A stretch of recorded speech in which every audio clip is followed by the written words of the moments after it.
Welcome to Transform Now, the podcast brought to you by SS&C Blue Prism. Enterprise AI isn't just a tool, it's the heartbeat of smart organizations like yours, helping to reinvent work to deliver higher growth, more customers, and better experiences.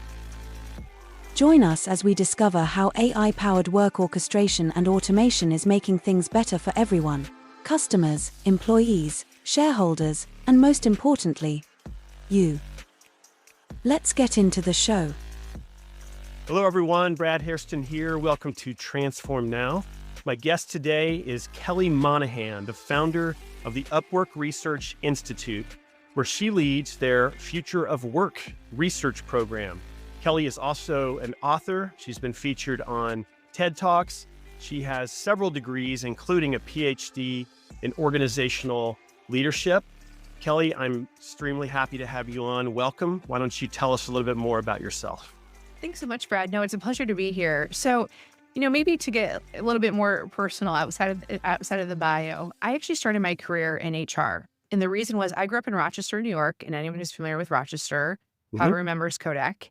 And so I just saw, during my formative years is when Kodak shed 45,000 workers. And everyone thought it was due to the digital camera. But yes, in part, but they actually invented the digital camera, but didn't have the right culture and leadership and skilled labor to actually take advantage of that moment. And so I think unconsciously at a very young age, I saw how much work could be disrupted in someone's identity, in their personal life, and really become displaced because of technology. So I've spent my entire career, started off in HR, wanted to help engage leaders develop the workforce. And my very first project was reduction in workforce. Learned very quickly all about the P&L and how, again, that was because of robotic process automation. And fast forward to where we are today, I've spent the last 12 years studying the intersection of AI in particular and the way it's intersecting with their labor markets today. Awesome. Now, your name first hit my radar because of an interesting article that you wrote recently that was published in Wired magazine. And it was actually one that we discussed on our weekly Pulse Check podcast, where we talk about news items related to automation and AI. And my colleague and I were discussing it, and I remember thinking, wow, this is a really interesting article. We should try to get the author on the podcast. So here we are. I'm really happy to have you on. Can you just give us a little bit more context around how you came to be a future of work expert? I know that's probably not a title that even existed 5-10 years ago, but I'd love to hear just how that evolved. Yeah, no, it's a great question. So after I had done my stint in HR, and that's when I realized I think there needs to be a lot more data and research to tackle some of the problems that many CHROs are facing today.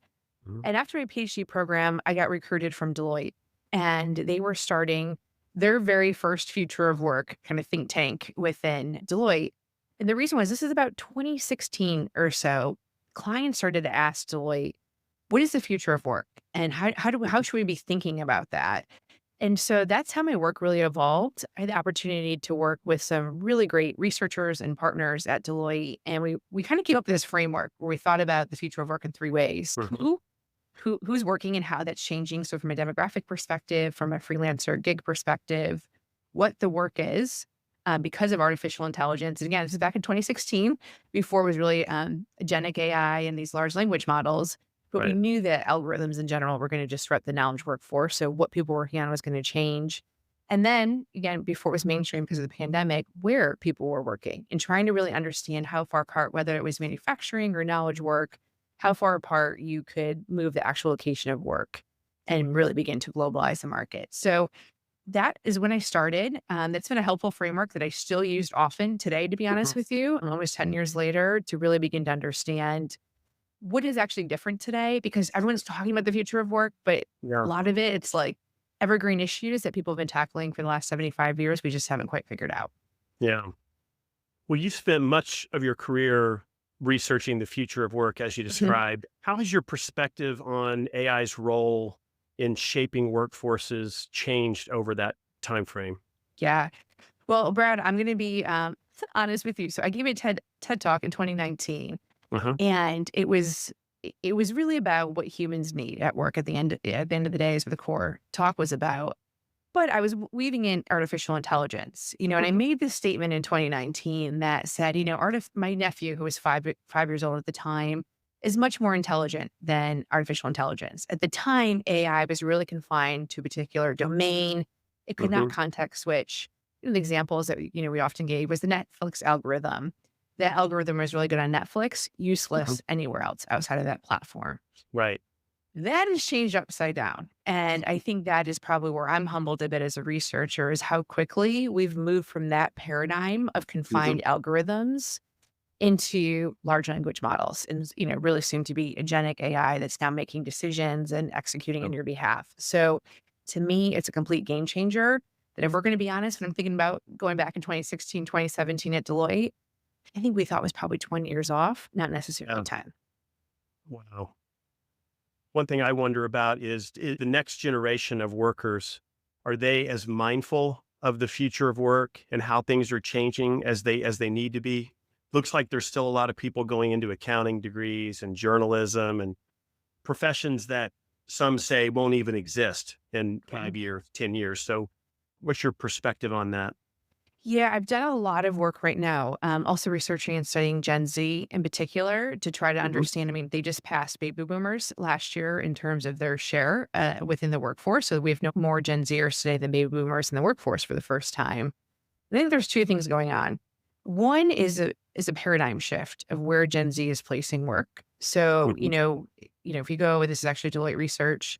They recently found only 48% of Gen Zers think business is driving good in the world. Most actually think business is harming. And that's a big paradigm Wow. shift that we haven't seen before in generation. So as a result of that, we see them taking much less of their identity at work. They Mm. don't necessarily put that into the same primacy as even millennials or Gen X and baby boomers have in times past. So to me, there's a bit of a fundamental paradigm shift happening at the same time artificial intelligence is Mm. really beginning to disrupt knowledge work. At the same time, you have college in the price of education. Over the last 30 to 40 years, it has risen over 1,700% for the Mm. cost of education. Yeah. Price of a house is the same. And so this is the illusion now of the American dream is what Gen Z often calls it on TikTok, doesn't feel Mhm. attainable. And so I think there's two choices that Gen Z has today. And I am concerned that there's still too many people repeating the playbook that we had 20 years ago, is that this is going to work to your point. We need a certain amount of accountants, a certain amount of lawyers. I think that mix shift is going to be dramatically shifting of what we actually need in the labor markets. And what I'm really concerned about is that we have a skills gap and labor shortage in a lot of blue collar industries in the physical worlds that still requires labor. And we've overshifted to knowledge, white collar tech work, which is Mhm. great. It fuels the economy, but now we've got a labor imbalance. And how do we begin to push Gen Z also into the trades and, make that, Mm. if you will, as sexy is the Yeah. white collar professions? That to me, I think is the big paradox of Gen Z entering the workforce today. Okay. You realize as you're talking about this, you're giving me parenting advice because I have a Gen Z child. I have a millennial, and I talk to both of them all the time about AI and the importance of skilling up and Yeah. don't be impacted by the change, be part of Yes. the change, right? As the saying goes. I'm not sure I'm getting through to them completely, but who knows? Maybe I am. Experience tends to be the best teacher, right? Yeah. Unfortunately. Let's talk about that article that you Yeah. wrote recently that I really liked. It was titled Five Things the C-Suite Keeps Getting Wrong About AI. And I'd like to just cover all five of those Sure. points because I thought they were all really good. The first one is AI is more about augmentation and automation. Now, your research behind this point showed that 58% of global leaders view AI as mainly an automation tool. What Yeah. do you think is driving that perception among company leaders? Yeah. I think the primary thing that's driving this is the need for efficiency today, and that Hmm. AI development is happening in a very economic, uncertain world today. I mean, in many ways, when I talk with most business leaders, they haven't seen this sort of uncertainty in the economic and labor markets since '07, '08. And yet everyone wants to capture AI. And so it's almost like this knee jerk reaction is happening at the C-suite level of, well, this must be my cost efficient play. This is where I'm going to Hmm. drive efficiency. This is where I'm going to automate some labor out of work. But the reality is, and anyone who, has been studying how large language models work, it's outside of coding, it's not that great of a automation tool. It's Right. really meant to augment and enhance. It is great at learning and teaching and task iteration and working alongside of human intelligence. So I just worry the desire for efficiency has Mhm. really clouded the judgment of what this moment is in terms of the development of large language models and where we're ultimately headed. I hope as, things go on, because the other thing I found in my research is C-suite is really frustrated. Mhm. They're not getting the productivity and efficiency gains with Yeah. AI. But again, it's the wrong goal, wrong North Star, and we're using the wrong tool to accomplish that. Mm. That's a great point. And certainly the World Economic Forum, their Future of Jobs report that came earlier this year supports your logic here. A lot of the research they came back with said, yeah, it's really about augmentation. It's not about automation or replacement. It's something that can be very powerful if used the right way. Yeah.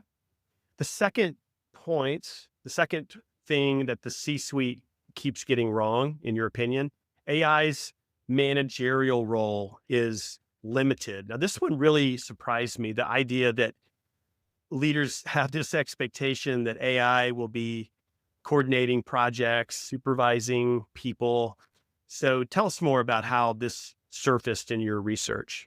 Yeah, I'm gonna tell you a real life story that happened to maybe help illustrate this point. So, I'm not sure the company name or anything, but I was with a large Fortune 500 organization a few months ago and was actually meeting with their CHRO and their HR organization, giving a keynote presentation. And, we got to this point of how hard middle management is for that company. And in particular, how much of a energy leak, if I'm going to be honest, so for the HR people and just this constant like tension between middle managers trying to drive the work and coaching the people Right. because they had the player coach model. And so one of the people on the team said, hey, you know what? Is this where AI can actually help us out? Like, can AI just do this job?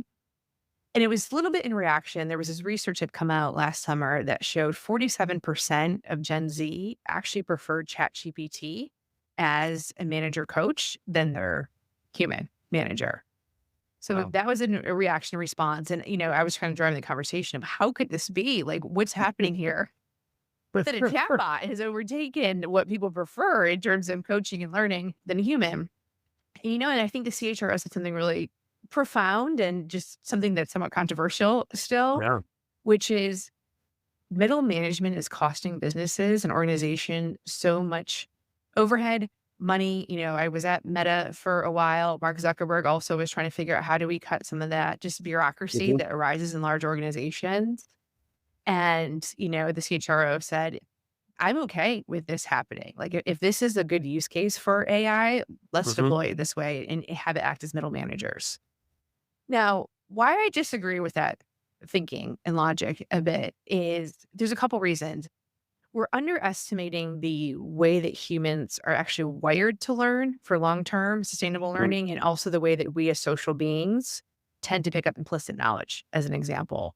Right. And so I think we miss some of that with ChatGPT only or any sort of large language model tool.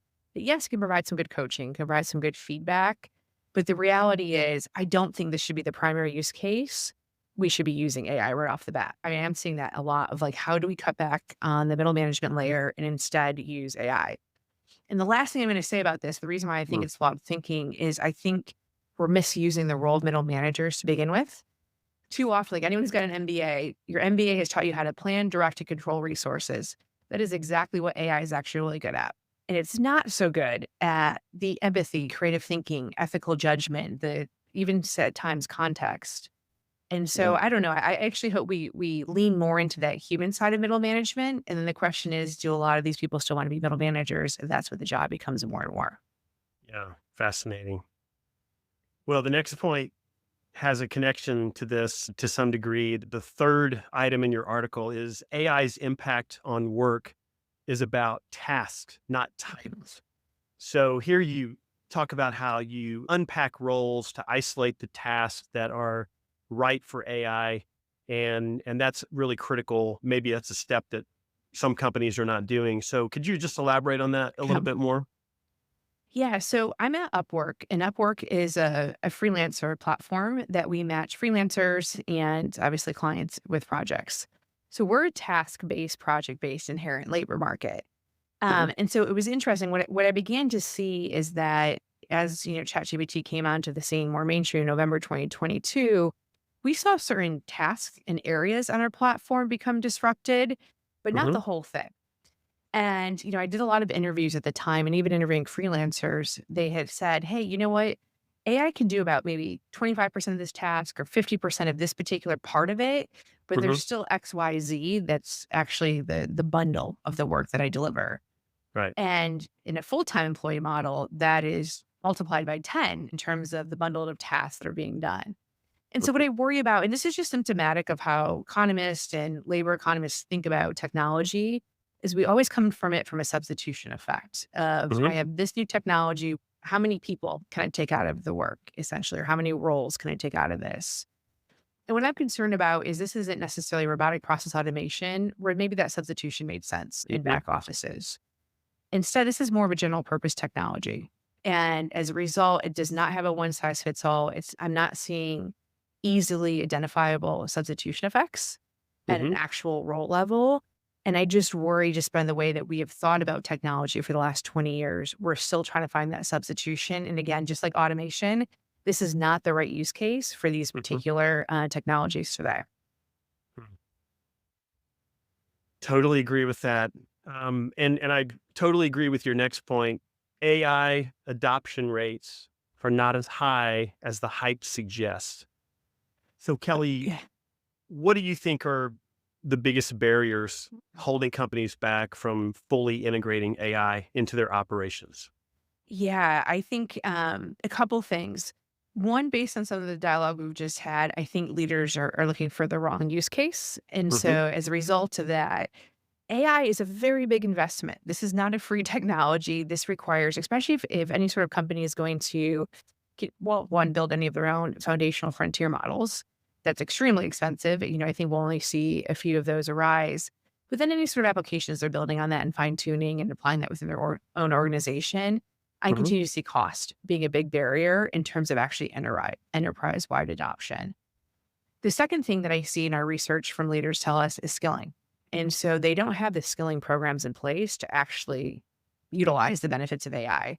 In Right. fact, our latest research shows about only 1 in 4 organizations today actually have a formal AI learning program in Mm. place, which floors me a bit because everyone I think has, to some extent been given a license or, playing around with it. But again, it's really beginning to formalize and build that foundation of learning and how we operate and use this at organizations, I still think is nascent.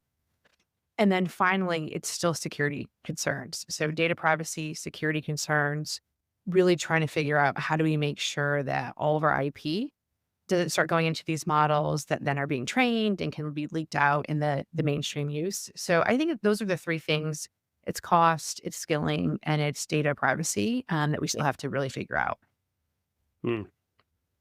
And final point from your article, Okay. which relates to that, is around AI literacy. So you found that overall there's a need for greater AI literacy at all levels.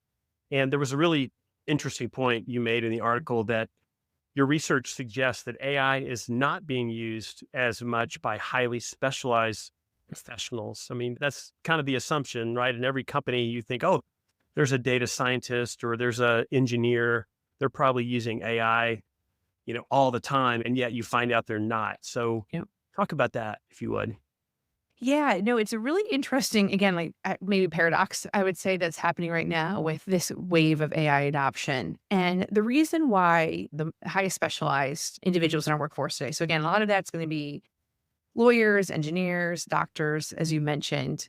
Hmm. One is a lot of them are in highly regulated industries. Hmm. And so regulation has not been a friend, obviously, to AI adoption and usage. And so right off the bat, that's been difficult for them to adopt. But I think what's even more interesting and something to consider is that in a lot of the field experiments and studies, what we've seen is right now, large language models are really helping less skilled and less experienced people catch up and is not having the same sort of benefits for highly skilled individuals. It's almost in some ways a large language model is meeting the highly skilled individual where they are, and not necessarily amplifying or having those productivity gains that we're seeing in the lower end of the workforce, either based on lack of skills or Mhm. experience. And so I think that's something it's going to be interesting for companies and leaders to think how to solve for, to get Mhm. really specialized talent to adopt at faster rates. I also know working with both at Meta and Upwork with our AI engineers, they also have such a high bar of what they expect these tools to do. And I don't think many people who are really specialized in this field actually think the current large language models are delivering something as beneficial as it could. And so I Mm. think you're seeing a little bit of that slower adoption too for people who know how good this can be and should be and are kind of waiting Mhm. for that next iteration to come out before adopting this and embracing this at full steam. Interesting. I saw a news headline yesterday about the US president, I think, signing an order that all school children need to learn AI or something. I haven't read it, so I don't know the full extent of it. You think that's going to help if we start educating kids in grade school about AI and both the benefits, but also the dangers of it?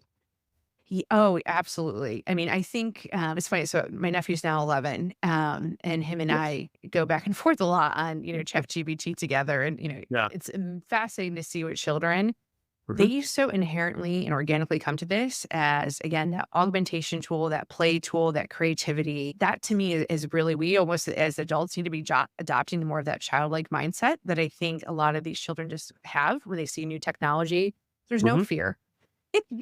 Oh, this is cool. What can I do with it? So I think the earlier that we can, as a society, really get this technology into the hands of, and from an educational perspective, into the hands of children, with a huge caveat that we have got to understand the ethical implications of this. Mhm. And I think the one thing, again, working at Meta and Facebook for a while is we know that technology, when introduced to young children, does begin to rewire the neural pathways of how people think and develop.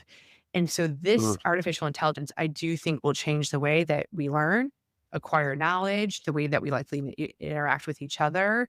And I think Mm. there needs to be a lot of guardrails as we think through of like what needs to continue to be true as human beings in a healthy, functioning society. And how do we instill that at a very young age so that this general use technology grows up with good intent in our youngest generation and it doesn't go awry because it's still so new and there's still so much we don't know of some of the longer term consequences. So, but also we can't be fearful of it. It's coming. And if we don't Mhm. embrace this at young, ages, we are likely to, really be surpassed by other economies who may be embracing this technology at faster rates. Very true. Kelly, I love the Yeah. way you ended the article, and I'm going to quote you here. Okay.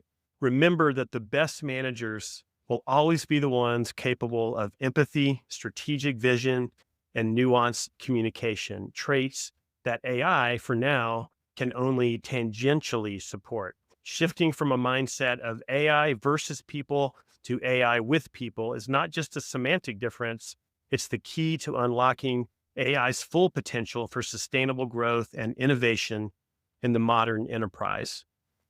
I think that hits upon such an important point that often gets lost, which is, there's so much focus on AI replacing jobs and disrupting careers that people have worked their entire lives to develop.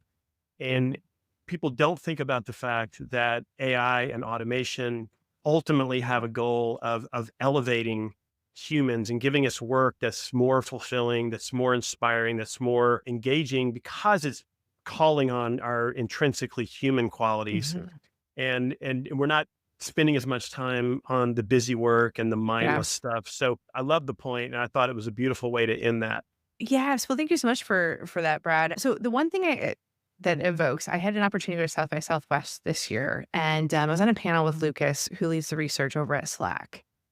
And I think what was alarming to me, what they found is that when AI was, being used and people on average across knowledge work were being freed up about 24 to 25% of their time was now freed up. What they chose to do with it. Mhm. And the number one thing people chose to do was more busy work. Is I think about how do we get to this ultimate reality that I think we all want to live in, which is this augmented way of working, which is where humans are doing exactly what you just said, intrinsically the human work that we know we're wired for. But the reality is we've taken so much of the human out of the workforce for the last 20 to 30 years. Again, in favor Mm. of efficiency, of the reliability, scalability, repeatability. Like we wanted really a process.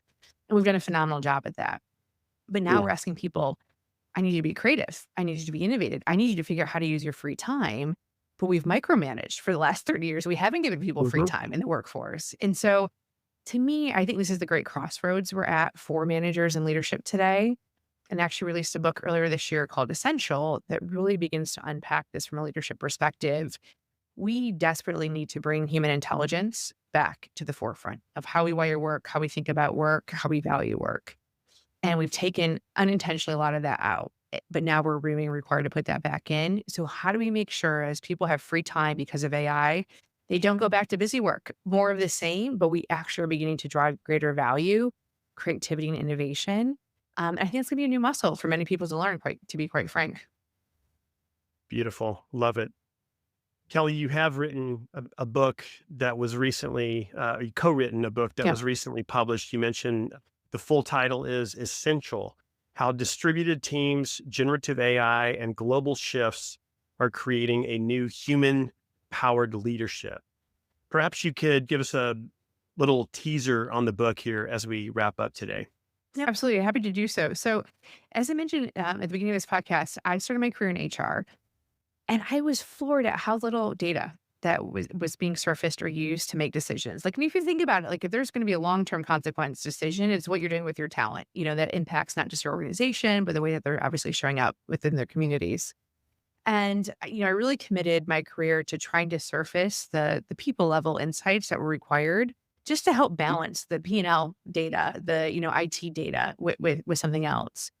And that's essentially what Christy and I do in Essential is begin to build the economic database case for why we need to start bringing people and human intelligence back to the forefront of work.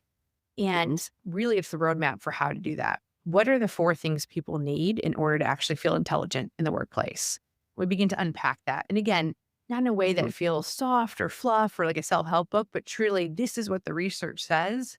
This is really the scientific evidence that we've seen how the best performing organizations are operating today. Here's what they're focused on.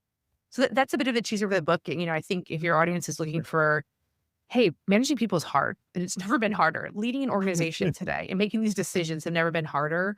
What is a manual or how do I rethink some of these assumptions I might have about people at work? I would say the book for them. Fantastic. I'll definitely have to give that a read here soon. Awesome. So thanks for that.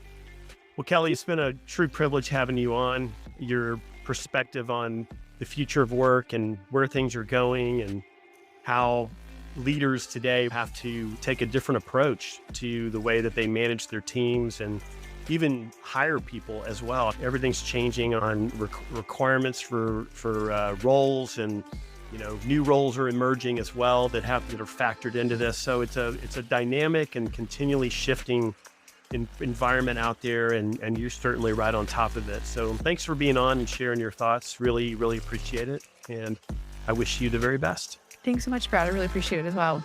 Thank you for listening to Transform Now, the podcast from SS&C Blue Prism. You can find all of our episodes on your favorite podcast channel, as well as YouTube. To stay on top of the hottest topics in the world of enterprise AI, subscribe now. The future of work is here.